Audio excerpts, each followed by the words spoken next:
From Rebar to Redlines, today we're diving into the concrete jungle of RFIs, where every pour has a paper trail and clarity is the new foundation. Yeah, I know it's a little cheesy, but let's get into it.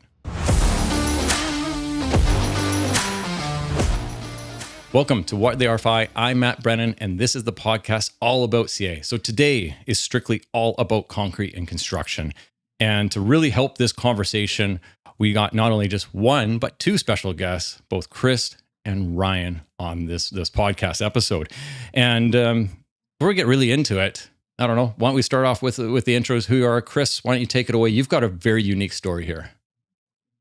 Sure, yeah, Matt. Thanks for having us on, Ryan. Always a pleasure to see you. I'm part of a company called Town Group Solutions, and we're an owner representative firm with kind of a niche in concrete. And you had talked about kind of a unique approach to our craft. And unlike other consultancies or consultants that have backgrounds that maybe started in engineering, mine actually started in cryptologic linguistics, which actually, when it comes to specifications, the project manual, contracts, makes a lot of sense. And after I retired from the Navy as a Mandarin linguist, I found myself working on the supply side for a great company out of Sweden that did a lot of mechanical engineering, diamond tooling, saw blades, demolition robots, all sorts of cool stuff. And it was my job to provide service technical assistance to architectural clients, to owners, developers, as well as influence the specifications where I could to increase the demand for our products. So I got really, really good at understanding, how to get into the specifications and how to incentivize distributor, end user, architectural networks. And then myself and some other friends, including Bill Dubois, who was former head of the Global Specification Task Force for Gensler, were kind of like, we were seeing this pattern where, particularly with concrete finishes, polished concrete, where you would ask for one thing, but you'd get other things. And the client really didn't have a way to defend against contractually having to accept things they never wanted in the first place. Right. It was a huge issue, multi-million-dollar issue across, not just in North America, but Europe and elsewhere. And so we kind of used our skills, in particular my background in linguistics, to craft specifications that are numerically benchmarked, right? Rather than a lot of like design language, which can be subjective or maybe aesthetics only. What could we do to have finishes be quantified so that there's proper wayfinding for your constructors, but then also so the client has a way to defend themselves into making sure what they really want that's going to serve their needs is actually what's delivered. And I've been doing that for, a number of years now. First at Bennett Build, which was a similar consultancy, and now I've joined with some other folks to grow our offerings to not only be project manuals, quality assurance, quality control, but everything from help with procurement, legal contracts, investment revenue, finance, all sorts of things, so that concrete can be a lot easier and have less RFIs, change orders, and the like. And I met Ryan at an amazing project in Texas for Waco Independent School District called Kendrick Elementary School. Nice.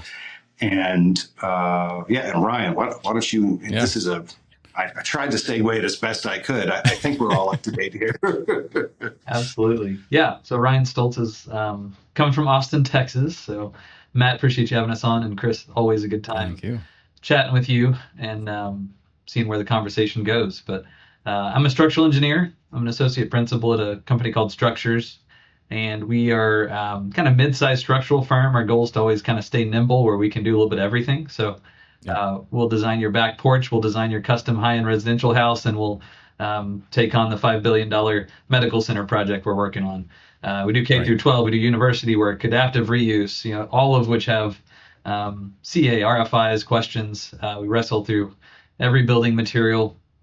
And concrete recently has kind of become my favorite, I guess. It's been interesting as I've had more chances to deep dive into an industry that's changing quite a bit, I think. For the first good portion of my career, concrete was kind of just concrete, and I knew what was going to come when I got a submittal.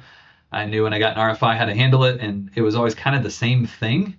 And people have realized recently that there's a lot of carbon, pretty heavy carbon footprint, if not the most of any material in the entire building. And it's starting to get sustainability attention.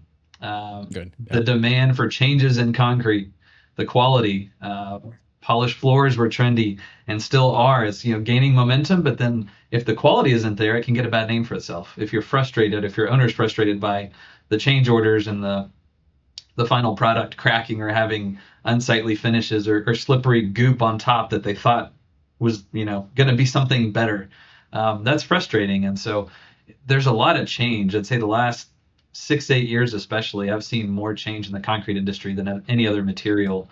And that's both exciting, and it also means that you got to build your team with the right people. And that's kind of where I met Chris. There's a project where we tried to innovate and do something new. And Chris and Tao Group came in and served as a concrete consultant to kind of help support our structural team that I was leading. And first I thought Chris was going to be getting in my business and changing my specs, and kind of, I never really had a concrete consultant per se that was going to be challenging me or reading my documents and asking me why I was doing this and that. And after 6 months of just bombarding him with all these questions about some new innovative approaches that I'm sure we'll talk about, not just materials, but or products, I should say, but processes really was the most important part, to deal with the people side of things. That was really fun. So again, we'll get into that here, but that's kind of my intro and how I met Chris a little bit, and bringing a little engineering perspective to this concrete conversation. Absolutely. And that is the dynamics here. Like it is, from the specifications to you, that's basically specifying, what needs to go into the building there, Ryan. And then from the architectural standpoint, so like the trio here, I love it. And, we kind of went into the kind of introduction of like, both through your just general backgrounds and understanding concrete, what is concrete. Most individual just looking at it, it's concrete, nothing more. But what goes into the details of that, of the mixtures, the additives, the process, and we're definitely going to tie into it. We kind of heard it from your background, Chris, and talking about the finishes and design and mixture. And I guess kind of alluding and continuing what you're kind of saying, Ryan, is, what is your take from the structural engineer's point of view when we get into like designing and the details and the initial planning of all that? Sure. So I guess I guess you're asking what am I thinking about early on in design? Yeah, like we got a brand new project. We're going to do a high rise and get into those details. And like you mentioned, the products are changing. We can start kind of diving into that. Some biggest changes in the industry. The introduction of Type 1L cement, your Portland limestone cement, is a big one recently that's kind of shaken things up. The push for green building and LEED sustainability. Depending on your region or your type of building, you're going to see different requirements that force you to have conversations earlier than we used to have. It used to be that batch plants delivered your concrete, which is your cement, your water, your sand, your aggregate, maybe an admixture or two to change some properties here or there, and that's kind of what you got. And now with those pushes, again, with sustainability, trying to achieve strength, trying to achieve finishable properties, you're seeing a lot of the sustainable solutions that are coming out. Contractors are touting how they're having to accommodate their schedules and wait for 56-day strengths or even longer. I don't know. Here in Texas, they don't tolerate that. we don't wait that long, but I hear other regions where you're required to meet these LEED certifications. It's mandated. That's right. a lot of the solutions that are kind of have become most popular with your slag cements, your fly ash replacements, supplementary cementitious materials. But the results are just not really financially feasible. And I get certain regions that they're forced to, and you're making it happen, and that's fine. But there's alternatives that we've found with Chris, and he can talk about some more of these in a minute. But there's ways to get low carbon, stronger concrete for less cost. It is possible. There are solutions out there that you build the right team, you build the people that can help train your contractors in some new innovative ways, and you can really accomplish some great things. So anyways, back to your question. I kind of went off on a few tangents there, but early on there's a lot of things to think about. And the biggest difference, I would say, to put it in maybe one comment, is that before we didn't have to talk with the architect or the team that much about what the goals were for the project. We just knew that we would design it. If it was going to be concrete, we would be in control of what it needed to be. And we just specified the strength. And yes, there's a lot more that goes into it, but it didn't change much. And now to achieve some of these other goals, you have to talk early. You have to bring in people and have the right conversations. You have to start building your specs way earlier. Schematic design development, you have to be having conversations about early iterations of your spec. What works, what doesn't? Who's calculating the carbon footprint? What strengths do you need? How's this going to affect the schedule? Is the owner and contractor okay with that? These early conversations I find around concrete didn't used to happen. They weren't really needed, and they're becoming more and more frequent and more important to achieve the goals of the owner and the project.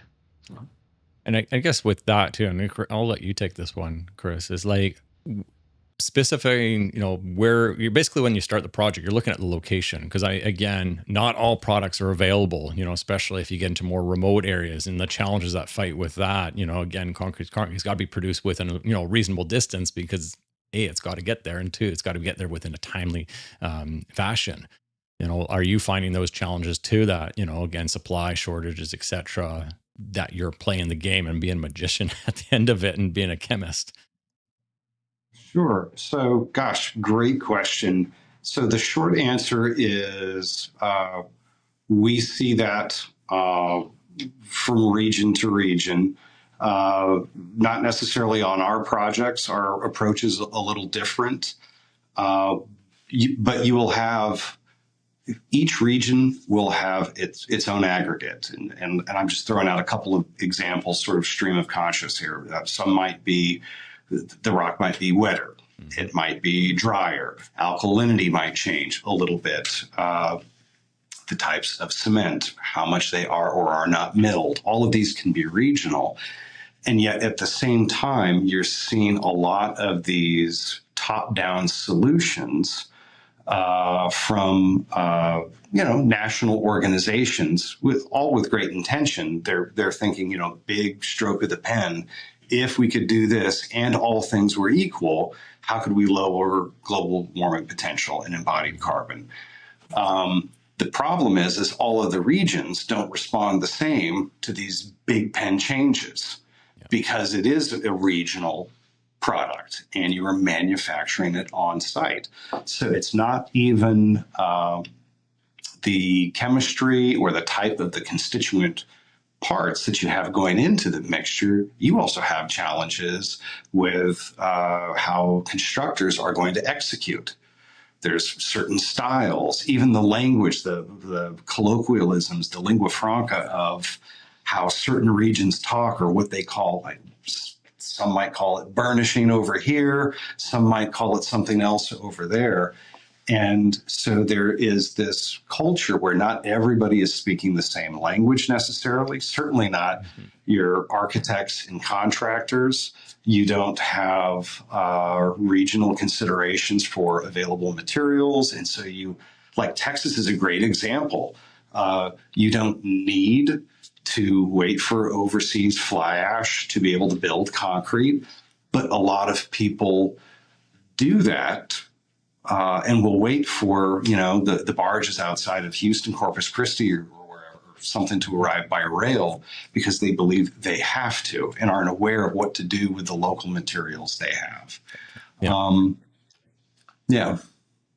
Okay. Yeah, no, absolutely. And like you've kind of touched on some of the different finishes and everything. And like one of the personal additives I've used, and it's a common thing, especially in the Vancouver, because we're right on the water and that, and again, all through California and other areas as well, is like Kim Concrete and knowing that. And again, all goes back into the specifications that you want to identify that right at the beginning. And that goes into the design. And I've seen the jobs, I've seen their case studies where you see the picture where you've got that Ferrari in the basement and it's flooded up in midway because they didn't specify the right product. And we've kind of talked, and we'll dive into more specs later and everything, but the importance that this early planning stage, even though it's concrete, it requires so much attention to detail.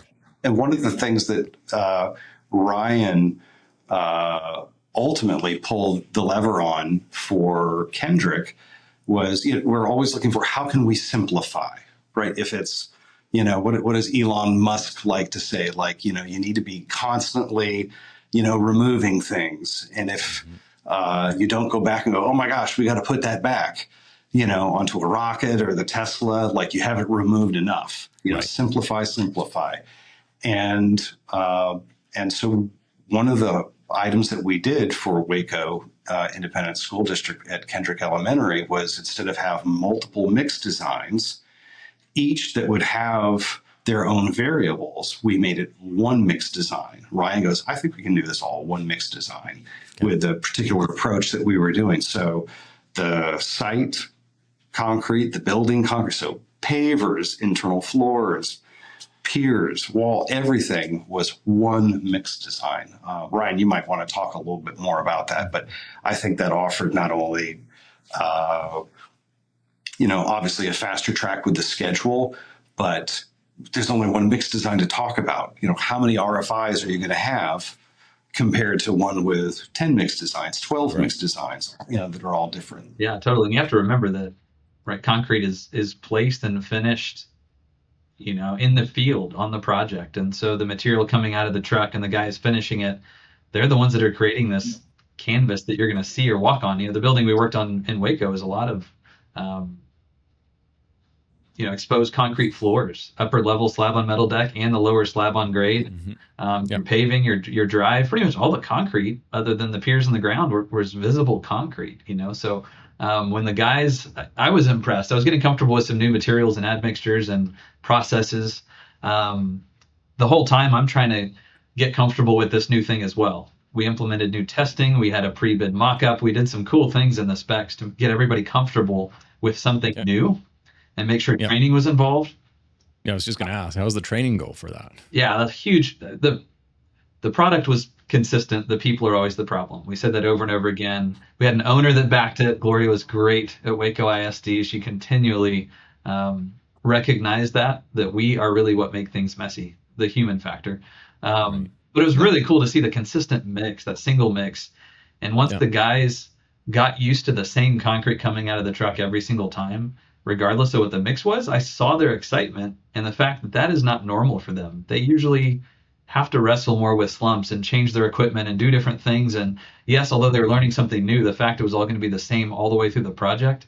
I was watching for those cues too, to kind of realize, okay, as a designer at that point, I was comfortable with the structural properties and what we were getting from early testing, but I kind of wanted to vet the process. If it's going to be a pain in the butt for the guys finishing it or for the pump truck driver, whatever it might be, it's not a great solution, and you got to watch out for everybody. Concrete is touched by so many people from the design to the execution.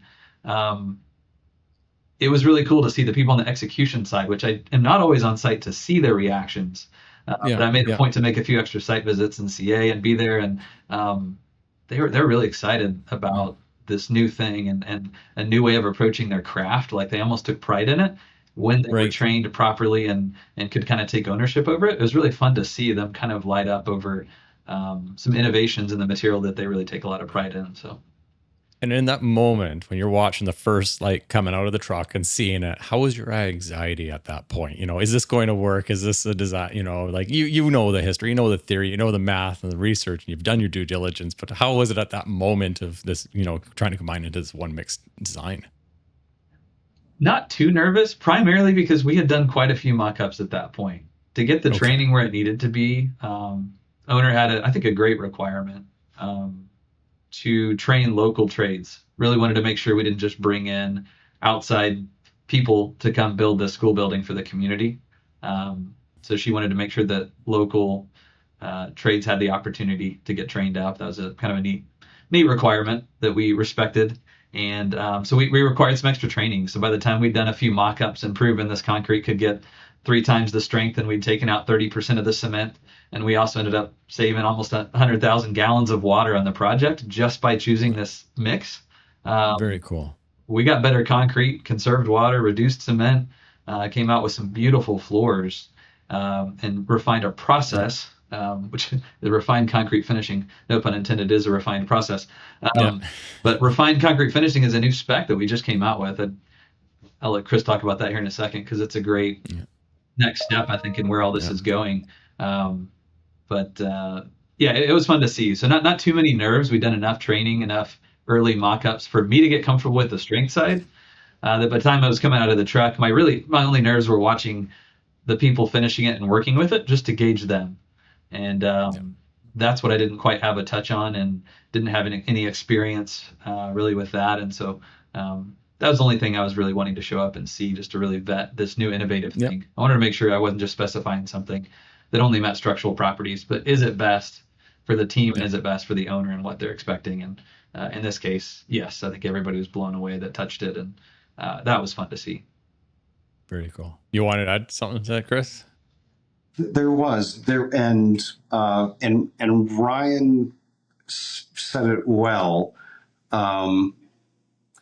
There was the opportunity to train for the material changes, the mixed design behaviors, so that field expectations were correct going into it, rather than a surprise, as is sometimes. And one of the things that I'm seeing across the board, whether it's the Marin County spec, whether it's something from Cement Association Canada, and RMCA down here in our part of the woods, you'll have these drastic changes to the mix design. You'll take out cement and you replace it with something that is not cement, right? So it doesn't act like cement, doesn't hydrate like cement, it's not cement. And then you'll see the rest of the documents are not updated. You'll see that there isn't any training to update the new behavior of these new material. New concrete, low carbon concrete, is not old concrete. Right. Old concrete no longer exists. It's not, it is, but not really available.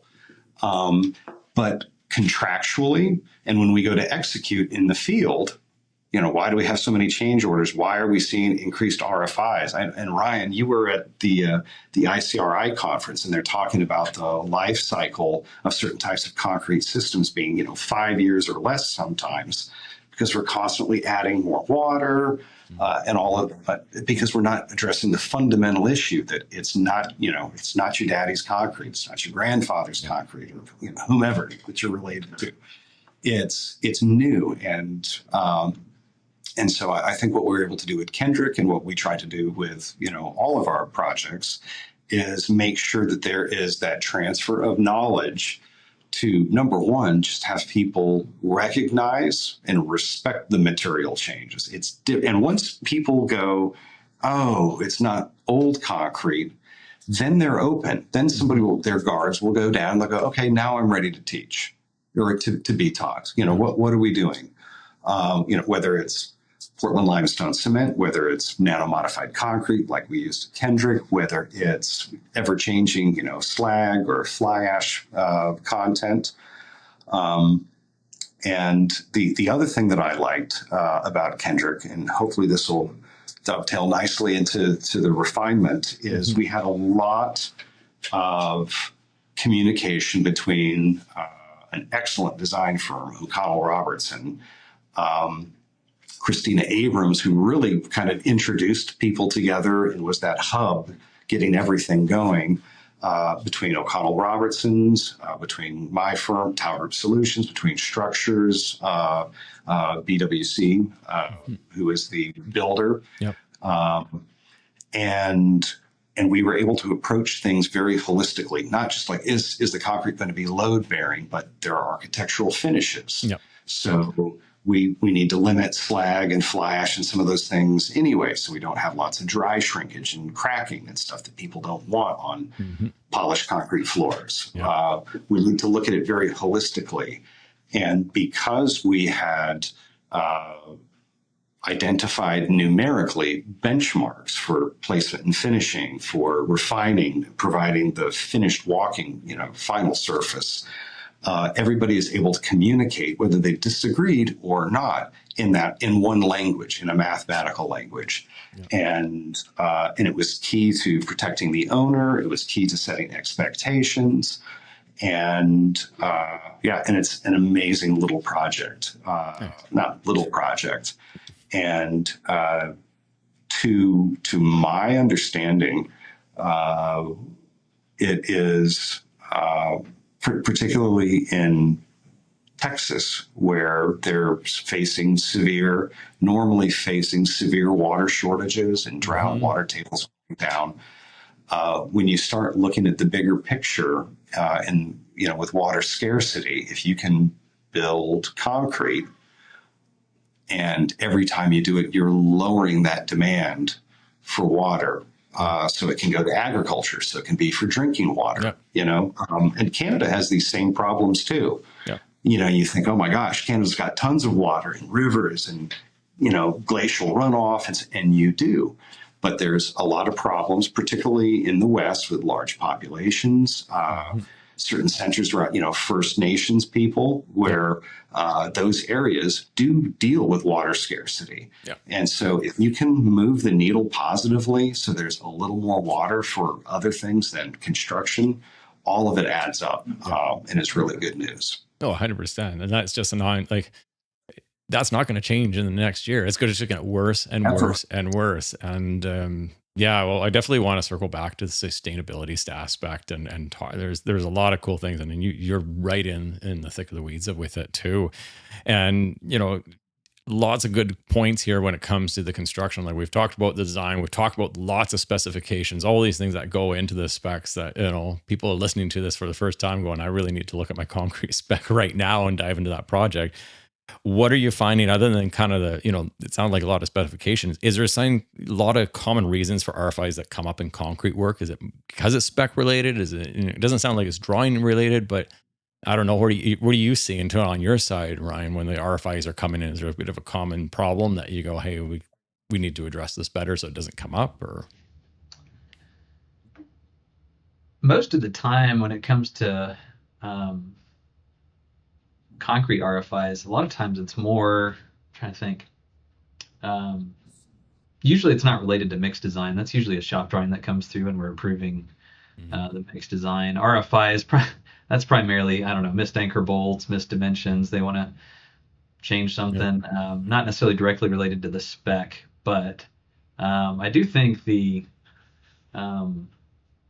lack of clarity in specifications, we kind of hit on it already, but the thing we did differently was really having physical benchmarks that you can measure. Chris really championed that and kind of led the way with his experience in getting that into the spec. And that's part of the new refined concrete finishing spec that we just launched here recently at a conference in Kentucky. But it just adds measurable benchmarks. So I think it takes that vagueness out of the kind of construction process of, hey, did the subcontractor satisfy the terms of the contract? Did they meet the specification? Well, if it's kind of just based on, hey, well, is it shiny? Yeah, it's pretty shiny. Okay, I guess that's good. Is that what polished concrete is? Yeah, okay. All right, I guess then you're good then. And let's pay them, and then they're off, And there's a lot of vagueness there where this was the first time I kind of seen a lot of new physical benchmarks that are measurable. So there's some testing you can do to say, hey, how refined is that surface? And I'll let Chris kind of talk about some of those specific benchmarks in the spec, but I think that can add a lot of clarity in construction. So whether there's maybe RFIs, change orders, those type of discussions, dipping into contingencies, all that's kind of related, right? Your OAC meetings where you're wrestling through protecting the owner, you're trying to figure out how to keep this project moving forward in construction. But that key product of concrete being delivered and placed early in a project, then needing to be protected and being the final finish on the project. It is just it needs more attention, needs more conversation. It needs to be measured to make sure the owner is getting what they deserve, and they're not just being delivered what a subcontractor thinks is decent quality for polished concrete, and oftentimes, as we're finding out, is not very good. It's actually quite expensive to maintain if you get it wrong, and it doesn't look that great if it cracks, and it's not really safe if you put a bunch of coatings on top that are actually slippery when it gets wet. You have people slipping, Right. falling, and getting hurt, and that's not okay either. You have safety concerns. So, Chris, I'll let you talk a little bit about the benchmarks. It's definitely your area of expertise, but what all do we introduce in that spec that helps define the quality of that surface? Yeah, and to go back to the original question, kind of, Matt, like what types of RFIs, where kind of some of the pinch points, and curing requirements, maybe, going over clarifications for mixed designs, but a lot of them really are surface finishes. And polished concrete has been a problem, not the idea of polished concrete, having a slab serve as the final finish is very sustainable. Rather than put, new materials, carpeting, resinous flooring, something like that. It's, absolutely lovely idea. The problem is that in the past, most of the language for specifying it has been very visual, very aesthetic. And with the myriad of clear coats that you have available, you're able to have 1,001 different ways to elicit the condition of the contract, the shininess, the matte finish, the semi-gloss. So you have these divergent work results, but contractually they all equal the same thing. So you see the problem immediately. The cost to install is different. The time to install is different. How you maintain them are all completely different. And so what you were starting to see, not starting to see, what you have seen are, number one, design firms bearing the brunt of paying for these, I call it hemorrhaging contingencies. The owner is upset, expectations weren't met, and the design team doesn't know what to do. The contractor goes, well, we're just following your spec, know, and so they would go back to, some of this kind of, like manufacturer, trade organization sort of specifications. And they'd go, hey, we're still having these problems. And the feedback you'd get is like, well, you're just not doing it right. Next time, use the same language, but try to include, additional details to help narrow down what you want. And maybe it helped, maybe it didn't. But the primary problem, and again, I'm as an owner representative, my whole mission is risk management. Yeah. And at the end of the day, if 100 different things are all equal contractually, that is no good to the owner. And that's exactly what has happened to the state of polished concrete, where literally a contractor can turn in anything, whether it's polished or not, a hybrid of polished, of different sealers. And they get paid. And then if you want, oh no, that's not what we wanted. We actually want it to be sustainable. We want it to be low maintenance. So like, well, then you're gonna have to pay more money. And you need to open up your school on time. So what do you want to do? Just this kind of like trying to finish projects, under the gun. And so what Ryan and I were both, I know because we've talked about it, very proud to help out with, is these efforts of the National Concrete Refinement Institute. You can go to www.thencri.com. And there's an amazing gentleman that I've known for many years now. His name is Chris Bishop. And he's also Department of the Navy like me, but he's Marine. So he's extra tough. And he's got considerable experience as a contractor, doing some of the biggest installs across North America for all sorts of luxury firms, for all your big iMasons groups. And we have this new specification that was written and peer reviewed by specifiers, by designers, for specifiers, for designers, to be able to more accurately communicate owner needs, design intent to the rest of the project team.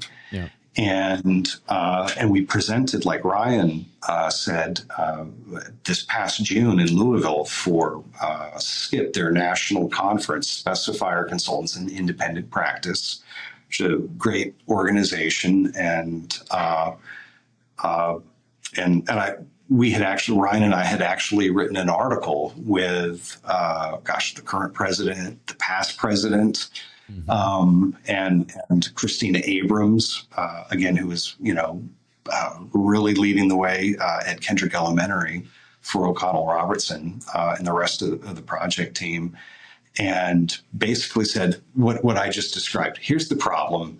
This is why it hurts. And now here's our solution. And so after, 5-6 months of all this back and forth, working with some great, it's like a who's who list of super smart people, launched the new specification. We actually did some live demonstrations to introduce people to concepts like surface refinement. How do you take average roughness or RA measurements? How do you take coefficient of friction measurements? How do you take simple ways to have abrasion or scratch resistance methods when you're in the field? And then how do you translate those as conditions of the contract so there's a minimum level of durability? There's a minimum level of safety for slip and fall. There's a minimum level of refinement. So you're not just taking shortcuts and, gooping it up with resinous materials that are going to get sucked up by the auto scrubber, 6 weeks later. Yeah. And what's been great is, not just some of the ideas that, my firm has implemented over the years, but to see everybody's different perspective and hear their pain points and how they address them. There's an amazing gentleman by the name of Peter Jordan,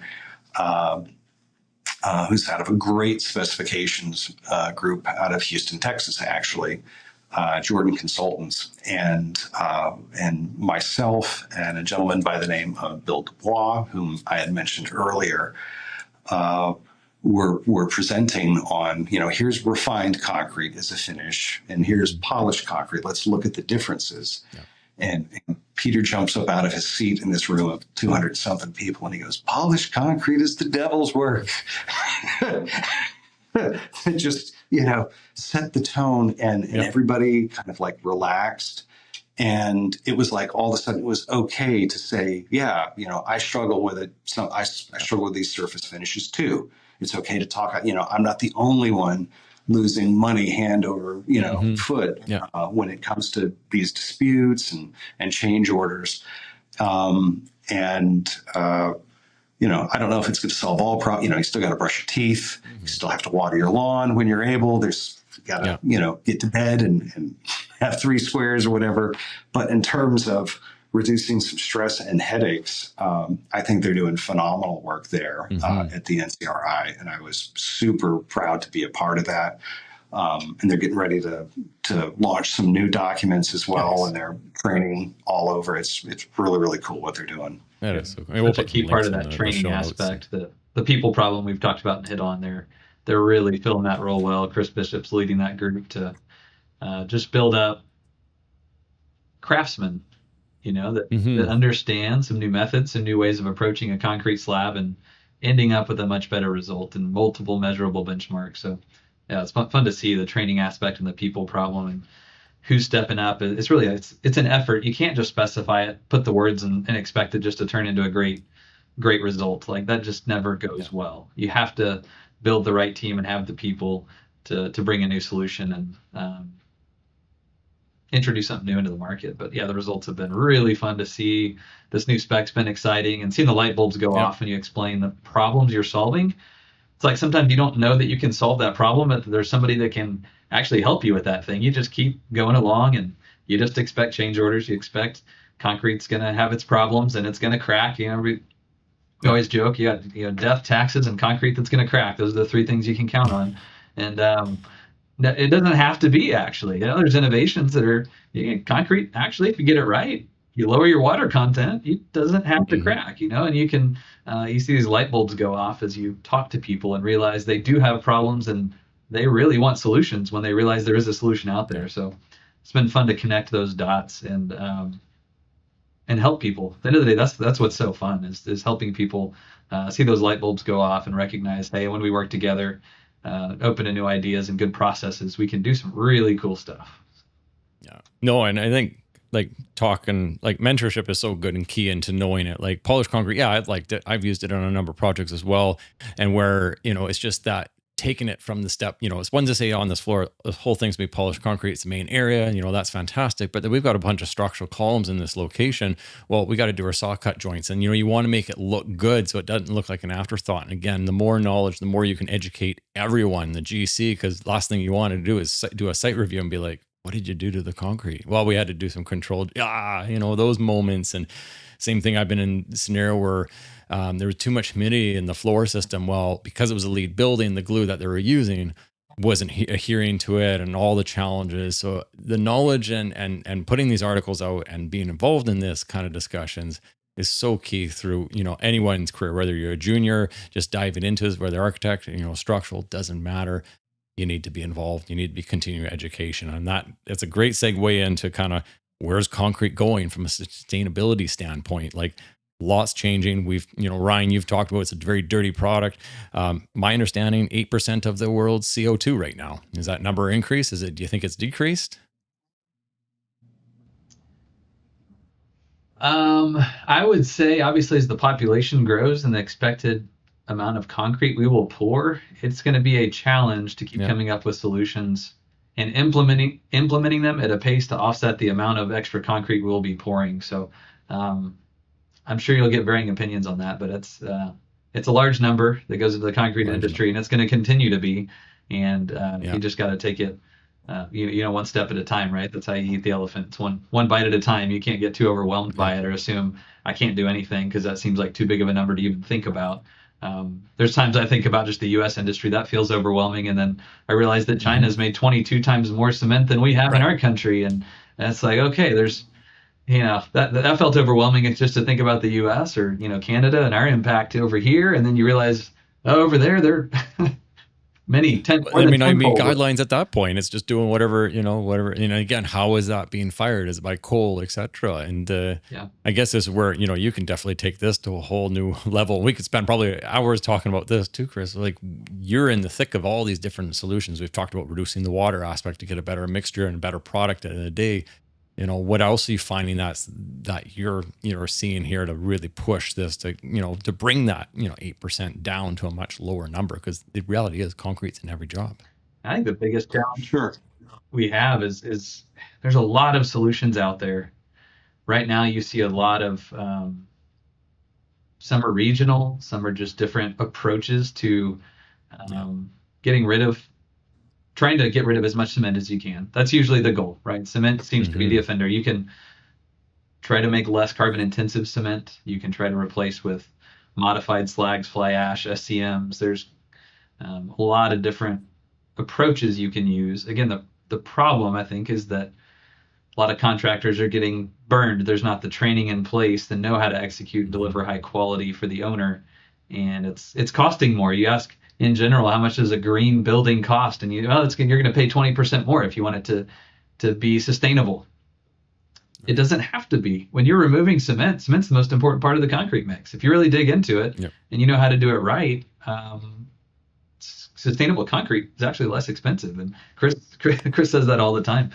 Doing a sustainable mix, this should be the cheaper option. You're taking out the most expensive thing. As long as you're finding the right substitutions to go in, if you're replacing it with other things that take more manufacturing and also cost more, then yes, the cost is going to go up. But I think in the future you'll see a lot of solutions that hit that cost issue, because at the end of the day, the owner and the contractor a lot of times kind of have final say in what gets implemented or what doesn't. They can throw a fit and they can get something thrown off a job if they really want to, almost all the time. And if the budget doesn't make sense or it's a pain for them, those solutions are not going to be very successful in tapping into that 8% that we're trying to get down, you know? So I think it's finding solutions and teams. To me, that was the biggest eye opener for me. Building the right team, the design team, adding a concrete consultant, somebody like Tao Group on this project. That was the difference maker to me that I had not seen on a project. That stands out as the key difference. The results were outstanding. One of the probably the most exciting project I've worked on. And the key difference was that the team from the beginning was built a little differently. And it was built with people that could speak to and had knowledge in these areas of concrete to try something new and to execute it all the way through construction. Not just write something in a spec that's an extra product or something that will magically fix it. You had to build the team a little differently to make the race car go faster and get the Ferrari. You know, it's like, so yeah, those are my thoughts. I think some innovative solutions will come up, but again, how you implement those, how we as designers and teams think about our people problem. What does our design team look like, and how are we going to coach contractors through something new? That has to be a piece of the puzzle to give sustainable solutions a good name. Right now, it's kind of, at least in Texas, sustainable solutions are a bad word for contractors. If you say something sustainable, they run the other way. They do not want to hear it. If it affects price, it affects quality, great, you got their interest. As soon as you say it's sustainable, they get really skeptical because they've been burned way too many times. There's just too many poor sustainable projects and products that under-deliver. You don't want to be the guinea pig, You don't want to try something new where you don't have the proven fact. So, Chris, you want to add anything? I think that there's maybe knee-jerk is not respectful enough to the time and effort of all of the sort of first steps in sustainable or low carbon concrete construction. I want to be, because when you're a pioneer in something and you're putting these first pieces together, like the Marin County specification or something like that, number one, you've got great intentions and you're dealing with all of the available information and as many scenarios as you can possibly think of without jumping a year, 2, 3, 4 years down the road. But what we're finding out, and what I think Ryan and I are talking about, is that could potentially harm adoption, wider spread adoption, is having bad concrete, right? No matter the low carbon mixes with really high carbon results because the life cycles are cut in half, or they're already cracking and require patch and repair just for basic serviceability throughout the facility life cycle. And I think what we're already seeing and what we'll see more of, which is the silver lining, I suppose, is people not only including low carbon, maybe not only including water stewardship, but also what type of concrete are we making? How porous is it going to be? How durable is it going to be? How long is it going to last? How resistant to chemical and physical attacks? I think we're going to see a lot of that. And one of the things that Ryan and I also have noticed immediately is, with your higher performance concrete, you're able to make some other very sustainable types of decisions, like how much steel reinforcement do we need? If concrete is already shouldering some of the burden over here, can we reduce that? And I love conversations like that. Our clients love conversations like that because now sustainability is the same language as cost reduction. And that's where adoption is going to take place. When you take all of those things together, make a higher quality type of concrete, doing it right the first time alleviates a whole bunch of problems, as we were kind of talking about earlier. And so I think the training aspect of the people is exciting. I think being able to observe and understand concrete like we've never been able to historically is also exciting. And I think the natural outcome of that is going to be really high quality, low carbon concrete. Nice. And even the process of doing that too, like there's one company, and I've invested in, got stocks in them. One called Pyrogenesis. They're based out of Montreal and they do plasma torches. And they're working with one group, I think it's in your neck of wood, called Progressive Planet. And again, it's all about the process versus doing the raw coal and that kind of stuff. How can they do this a much more cleaner way and just going with clean electricity, and seeing those aspects. And the world needs it, as we can see every year. There's, before it would be very limited, but now we're seeing disaster after disaster. We need, and like I said, less water. Things have to change, and push comes to shove, and that's where we're at. And we're at least we're seeing these progressive, and it's just like you're noting in the Ryan, just letting people be open to it, not being the guinea pigs and Chris, as you said, pioneers. That's exactly it, and just being those leaders in the industry. And I think that's hands down, you've got to be doing that 100%. So kind of wrapping it up, the episode here, and kind of just a fun question, but when it comes to concrete, like any weird RFIs you've seen, or like a CO that like, oh, that was not a fun CO. We can laugh about it now, but was there any kind of quick little stories before we kind of close it up? It's gotta be one or something. I've got one that comes to mind, and I'll tell it real quick. We had a client in Florida that wanted to have, and I'll give it away if I describe, what type of facility it was, but there was a main kind of office and welcome area. Yeah. And I don't know another way to describe it. It was supposed to kind of look like Cruella de Vil's jacket with this really, really bright white, white concrete, and then jet black coal aggregate. The aggregate had been shipped in at great expense to be the right type of black. Yeah.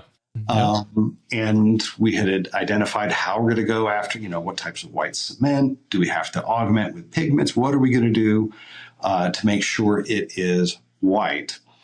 And because it needed to be, not gray concrete, white concrete with black rocks. And this is a long time ago. And so what happened is that after we dialed in all of the mix design, the local ready mix company added fly ash and some other things that added a whole bunch of gray coloring to the mix. And then there was a whole bunch of vibration. And so all of this beautiful imported, transported black aggregate shook all the way to the bottom of the 6-inch slab or whatever. The white concrete turned gray, and the RFI was something like, what could we do now to make it white and get the aggregate back to the top? And I don't know who asked the question, but it was like, nothing. No, you're done. Get your white paint out at this point, and we'll hopefully, no. Yeah, you can get as our buddy Keith Robinson says, get the concrete eraser, aka the jackhammer. Get rid of it and re-pour again. That's maybe the weirdest one I've ever seen is, how do we make it white again? How do we meet design intent now that we can't meet design intent? Yeah. Before you jump in there, Ryan, I had a similar one where we did this learning stairs. And again, we designed it, kind of every second, third step. It was the same level as the learning stairs, so you had the main stairs going up and then the same thing. It was beautiful. And the concrete was the best we've ever seen. And of course, we get to the last learning stairs steps, and they got the treads wrong, and it's like now we got to put a guardrail. Now we got to get the whole design intent, and it's so frustrating because it's not like we'll just rip out that area and refix it. It's concrete. It's a different. So it's never those moments aren't fun. It is what it is. But Ryan, I'm sure you've got one that you've seen from a structural aspect. That was pretty entertaining. But I've had a few. I'm trying to think the ones that stand out. I know one was a slab on metal deck. A lot of times it's errors where you almost feel bad. I don't know if you'd say it's funny, but slab on metal deck where we're trying to pour a flat surface because they're coming with long corridor walls on an upper level at a university building, and supposed to have polished exposed floors. And so you've got your rigid wall material and you need really flat floors. Well, the contractor had used the wrong method. They used kind of the dipstick method where you try to get a consistent 6-inch slab thickness on your deck through the whole thing. Mm-hmm. Well, when you do that, your steel beams deflect some. And if you poured a 6 inches consistent thickness, right, you get the wave. You see every deflection and every camber that didn't come out. And so they look down this hallway after they put the walls and the base trim in, and you just see gaps everywhere. And it's like, well, that's a little bit too late. You finished your concrete, you used the wrong method, and I don't know what you do now. So you kind of just have to live with it. So they bought some rubber-based material and made some changes and made it wavy, and I just had to live with it. Didn't have the schedule to tear it out, but sometimes it's just methods like that. You get the RFI, and it's just like, if you miss it, not concrete's hardened, and you've poured a lot of it, you probably can't go backwards. The owner could. They could have said, "Hey, that's unacceptable," but huge cost, huge schedule impact, and the schedule impact. Yeah, exactly. Another RFIs with like sustainable substitution. Sometimes I'll get like a 1-page flyer of this sustainable cement or some solution that's getting put in front of me as a substitution.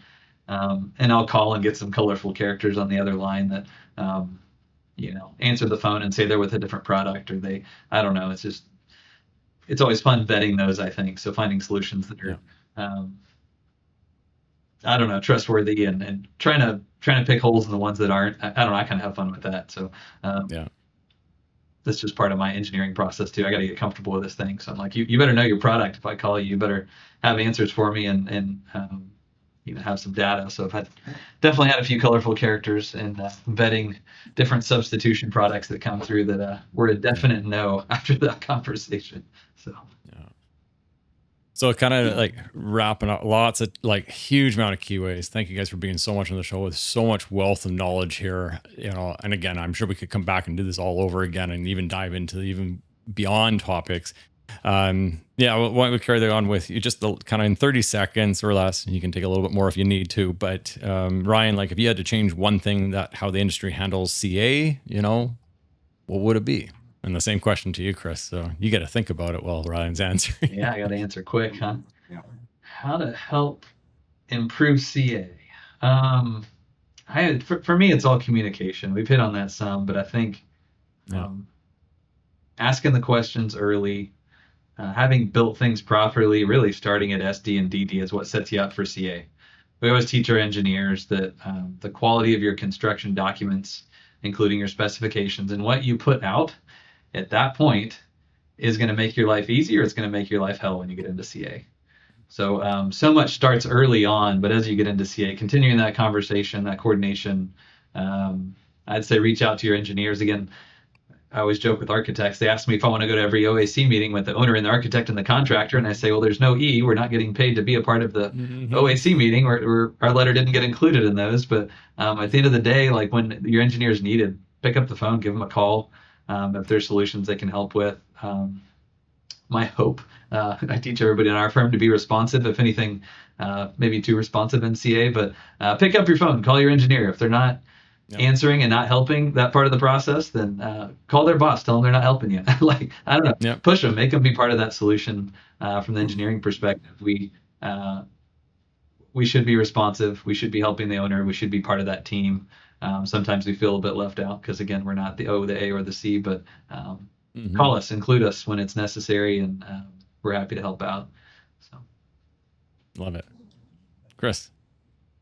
I'm going to default kind of to an earlier answer because I think it's critical. And that is, and I'm a linguist. Everybody generally speaks differently about concrete. And because I mentioned Keith Robinson, I'll mention him again. We wrote an article a number of years ago called Changing the Language of Concrete, where we speak to this, where contractors, owners, architects, everybody's idea of what the outcome is supposed to be is also different. So what I would like to see more of is having more mathematical, quantifiable benchmarks that can serve as that language, that universal language for everybody. And I'm being a little dramatic here so that the architect can go, are we at a 6? And the engineer can go, I know what a 6 is. Yes, we're at a 6. Contractor, are we at a 6? No, I don't think we're at a 6. We're at a 5. Cool. Now we can make an informed decision about what we need to do and how much it's going to cost. And again, that's an oversimplification, but being able to incorporate that more into the specifications, being able to incorporate that into BIM and other software like that. And of course, I'm trying to not mention AI. It made it into here. We got to get the language right first before Yeah. we start teaching artificial intelligence what to do with language. But that's what I'd like to see more of. Nice. No, good. Absolutely. And I agree with that. And I was wondering, I'm like, are we going to do a podcast without AI coming in? But it made it in. So, there you go. So close to the end. AI right now. That's right. So thank you both for being on the show. Again, contributing to this awesome wealth of knowledge. Where can we find you? Again, take it away, Chris. Where can individuals reach out? Where can they see your work? Plug your socials, name it. Sure. So we're not launching the new website just yet, so you can still find me at www.bennettbuild.us. But the new site will be available this fall, and that is taogroup.solutions. Nice. Awesome. Yeah, for me, my company Structures is at www.structurestx, so structures plural and tx like Texas, .com. And my email is ryan@structurestx.com. So reach out with any questions. Be glad to help you out. And if you got a project coming up, just let us know. We do work everywhere. And glad to be a part of your team if you need help on some new concrete solutions. That's awesome. Well, thank you, gentlemen. Again, really appreciate it. And wrapping us up, architects and structural engineers, keep designing, and contractors, keep making those plans reality. We'll see you on the next one.